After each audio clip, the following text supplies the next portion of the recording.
Assalamualaikum warahmatullahi wabarakatuh. Pagi ini kita mau keliling-keliling ke 6 pulau. ke 6 pulau, salah satunya Pulau Padar, Padar, Komodo. Pulau Komodo, dan beberapa pulau kecil lainnya.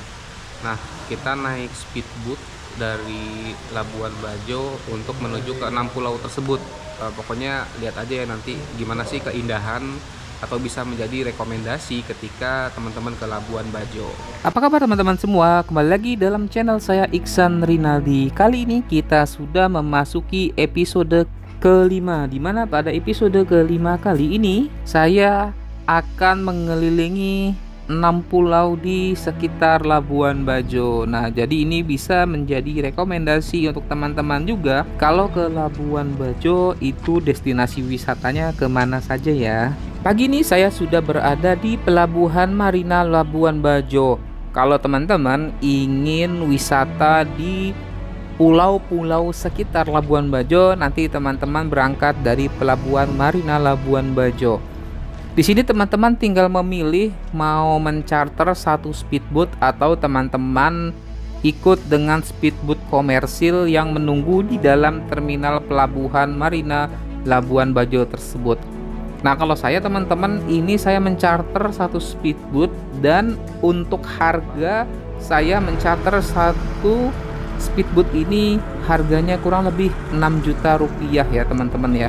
Tentunya ini kalau teman-teman sharing ke sini bersama keluarga ataupun bersama teman-teman juga bisa saling berbagi biayanya. Nah, tapi kalau misalkan cuman beberapa orang saja atau lagi sendiri pasti sangat mahal ya teman-teman ya. Tapi kalau misalkan teman-teman ikut di speedboat komersilnya itu bisa lebih murah ya.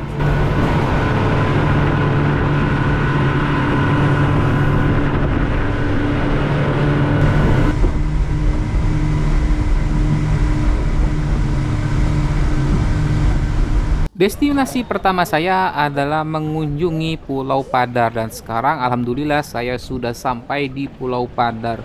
Ini adalah dermaga di Pulau Padar, dan kondisi di tepi pantai Pulau Padar seperti ini ya teman-teman. Ada banyak juga karang-karang, tapi di area bagian luarnya pasir-pasirnya cukup jernih ya teman-teman, untuk kalau kita berada di pinggir pantainya. Hari ini kita olahraga lagi agar sehat. Kamu depan ya, kamu depan.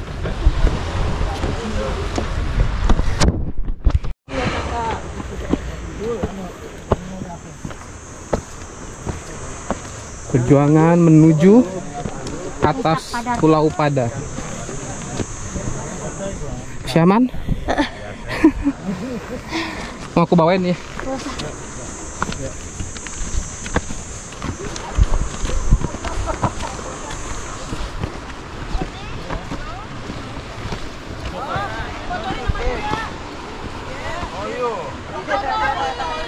Ini adalah res pertama di Bukit Padar ya teman-teman. Jadi saya tidak melanjutkan sampai atas karena istri saya udah cukup kecapean ya teman-teman. Tapi kalau teman saya Mas Fitra, istri masih tetap melanjutkan ke atas. Res area pertama ini pun juga sudah cukup bagus ya pemandangannya. Untuk informasi teman-teman, di Pulau Padar ini hanya di jam tertentu ya. Jadi pengelola ini hanya memperbolehkan kita memasuki Pulau Padar itu kalau tidak salah dimulai dari jam 9, dan paling akhir itu kalau tidak salah antara jam 12 atau jam 1 siang. Setelah itu Pulau Padar akan dikosongkan.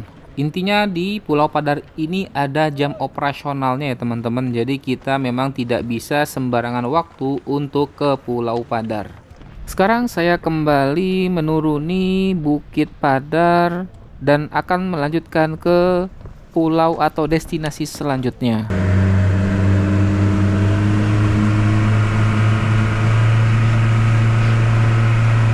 Sekarang saya sedang berada di Long Beach. Kebetulan pantai pink pasirnya sedang tidak berwarna ya. Nah, di Long Beach ini pasirnya sedang berwarna pink, makanya tour guide mengarahkan saya ke Long Beach. Setelah dari Long Beach, destinasi ketiga saya adalah mengunjungi Pulau Komodo. Dan sekarang saya sudah sampai di dermaga Pulau Komodo. Nyari komodo second, alias komodo udah jadi bangke. Mana? Itu burung-burung gagak ini. Burung bangkai mas, kalau burung gagak nyari ikan. Oh dia makanannya udah berubah sekarang, udah bukan bangke lagi. Itu burung bangkai nyari bangkai, burung gagak mah makanannya. Yang masih hidup. Bangke kan daging. Tapi harus yang masih hidup. Gitu ya? Iya, gagak elang tuh yang masih hidup.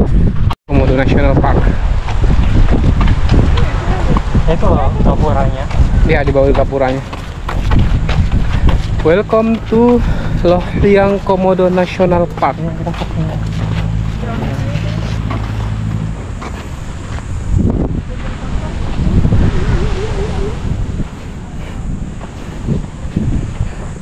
Dia lagi musim kawin, jadi kalau lagi kawin itu dia jauh dari jangkauan manusia. Nah kalau hari ini ketemu 1-2 komodo itu udah bagus banget. Oke.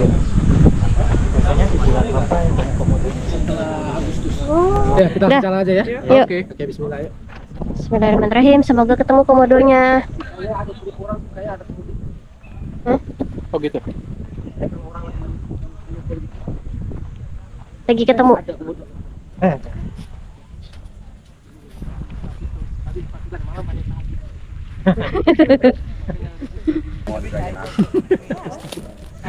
Double XL. Lagi tidur siang deh. Oh. Masih kecil gini. Dia sekali ngelahirin berapa? Kalau komodo betina itu dia usia untuk bisa reproduksi itu dari usia 7 tahun. 7 tahun. Sampai ke atas sampai 20 tahun. Satu anaknya. Mereka bertelur. Oh betul. Sekali bertelur itu tergantung size-nya juga. Paling banyak itu 21 butir, paling sedikit 15. Tapi telurnya nggak terlalu besar. Telurnya mungkin 4 kali telur ayam lah ukurannya. Oh gitu. Itu frekuensi telurnya menetas semua berapa persen tuh kira-kira? Hanya Apa semuanya pasti menetas? 10 sampai 40. Oh berarti paling cuma 5 butir. Ya, sampai 8 butir biasa. Dan ini juga salah satu karakter mereka. Ya malum lah Pak ya, kalau lagi bumil Pak. Mager. Saya kira lagi sakit. Ya itu sakitnya bumil. Iya. Saudaranya Om Sandi. Yang parah kalau dia lagi ngidam Pak. Oh. Jangan bilang kalau dia ngidam betisnya orang Pak. Oh, Mau makan betisnya orang. Bisa orang. Hai. Ini usianya mungkin sudah 7 tahun atau lebih. 7 tahun lebih ya. Itu kalau betina. Betina emang kecil ya? Iya. Mereka paling besar itu 1 meter lebih. Oh, oke. 1 meter 30 sampai meter. Kalau jantan, Allah Akbar. Oke, ada lagi.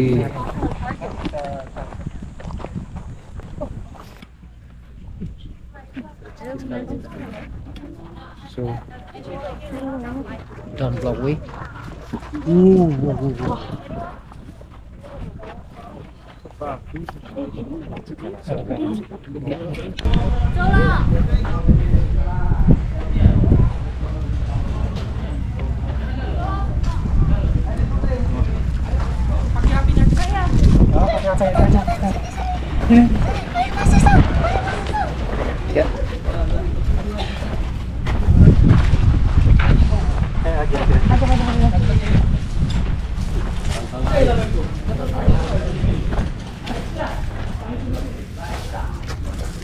oke.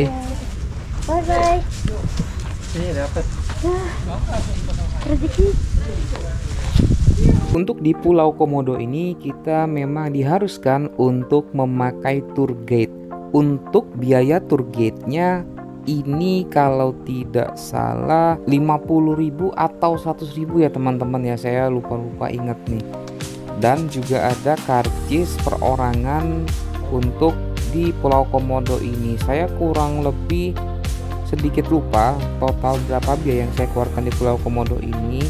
Yang pasti untuk karcis saya berdua dan juga tour guide kurang lebih merogoh kocek antara 200.000 hingga 300.000. Dan tour guide-nya pun sendiri juga menyediakan beberapa pilihan trekking ya.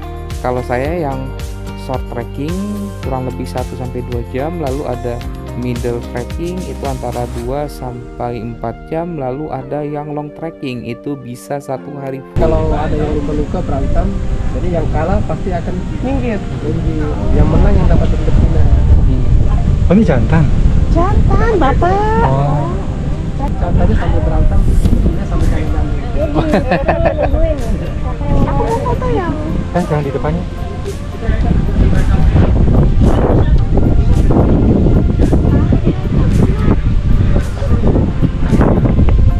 Wah, ada mangsa baru nih. Dulu kalau buka mulut itu menguap atau ngantuk, kadang enggak. Itu lagi Suhu tubuh ya? menetralisir suhu tubuhnya. Yang lagi kedinginan kah atau lagi kepanasan kah? Kalau kedinginan dia butuh kehangatan, Pak. Iya. Kalau dia kepanasan berarti dia butuh belayar. Asyik. Kerencok. Betul. Kalau kemudian lagi, oh, jadi dia nggak boleh pindah dan depan mukanya dia. wah, ini sudah penguasanya, Pak. Oh, oke. Itu biarin. Besar ya. Video ini pakai fake.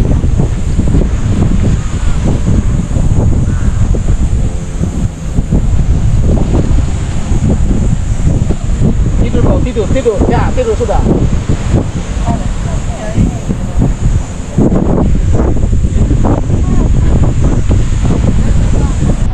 Yang ukuran begini pun biasanya kita jumpai paling di hutan.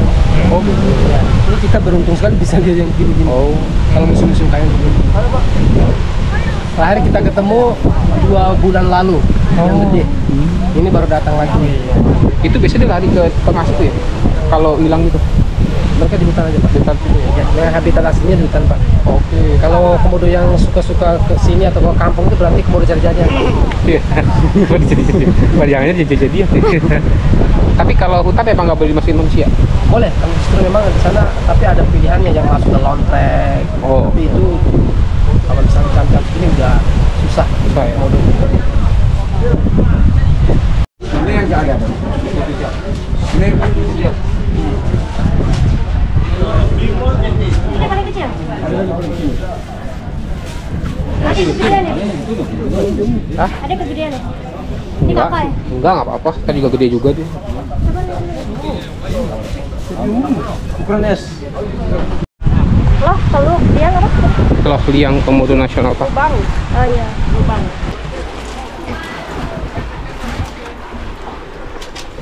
Makan di tengah laut. Destinasi keempat ada di Taka Makassar. Jadi Taka Makassar ini sangat dipengaruhi oleh pasang surut air laut. Apabila laut sedang keadaan pasang, maka Taka Makassar ini akan tenggelam. Tapi karena di siang hari ini sedang surut, jadi para turis pun bisa berada di area Taka Makassar ini. Ya, yang ini namanya Pantai Taka Makassar. Jadi artinya air darat, airnya dangkal. Udah. Udah, kata mau sampai sono. Bukan, nggak jadi. Ini terlalu dalam. Sini belum. Nggak mau sih. Ini lebih tenang, Enggak, di sini doang. Tuh bagus banget biru. Masa? Tapi coba deh kamu buka ini. Lah. Oh iya, silok. Awas hati dia lebih tajam. Oke, dah.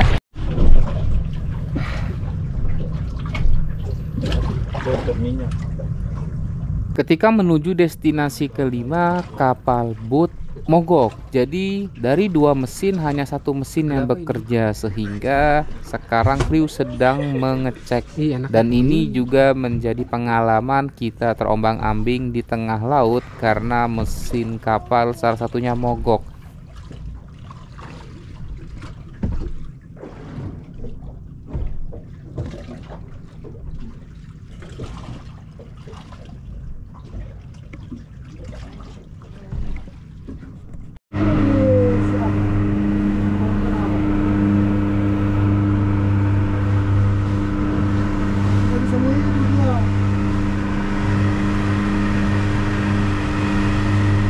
Perjalanan pun kembali dilanjutkan, tapi boot hanya jalan dengan satu mesin ya teman-teman. Jadi boot jalannya pincang.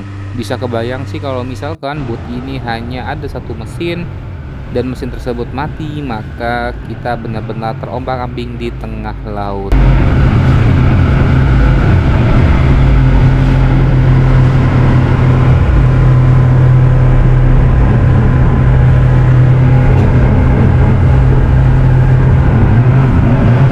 Teman-teman bisa mendengar tadi ada suara mesin dihidupkan karena coba dihidupkan oleh si kakak kru di belakang ini ya, dan ini memang mesin hanya satu yang berjalan.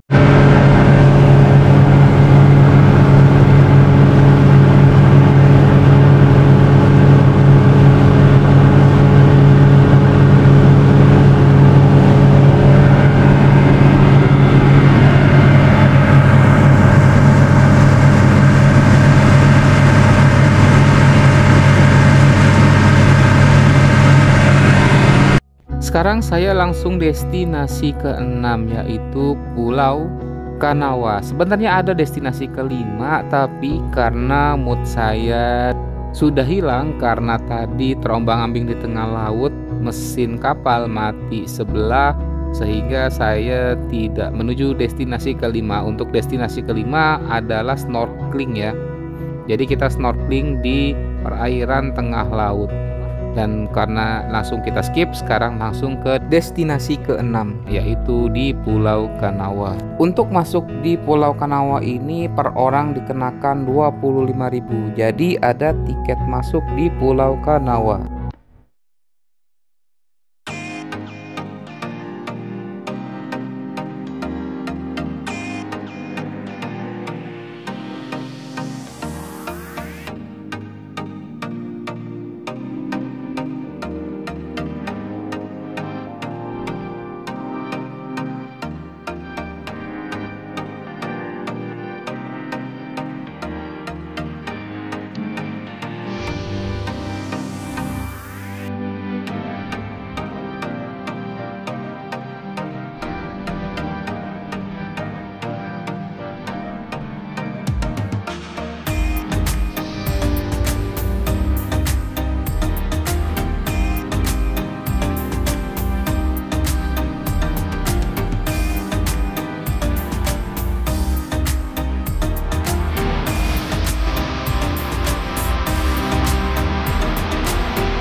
Demikian vlog saya pada episode kelima kali ini dalam mengelilingi sekitar Kepulauan Bajo. Mungkin ini bisa menjadi rekomendasi apabila teman-teman ke Labuan Bajo. Jangan lupa untuk saksikan pada episode berikutnya, di mana saya untuk episode berikutnya akan menjemput motor saya, di mana sebelumnya motor saya sekarang sedang ada di kapal DLU ya, atau sedang berlayar untuk menuju ke Labuan Bajo. Saksikan terus teman-teman untuk channel saya. Jangan lupa untuk klik subscribe dan like, dan juga jangan lupa untuk ketik komen dan share agar channel saya semakin berkembang ke depan. Wassalamualaikum warahmatullahi wabarakatuh. Bye.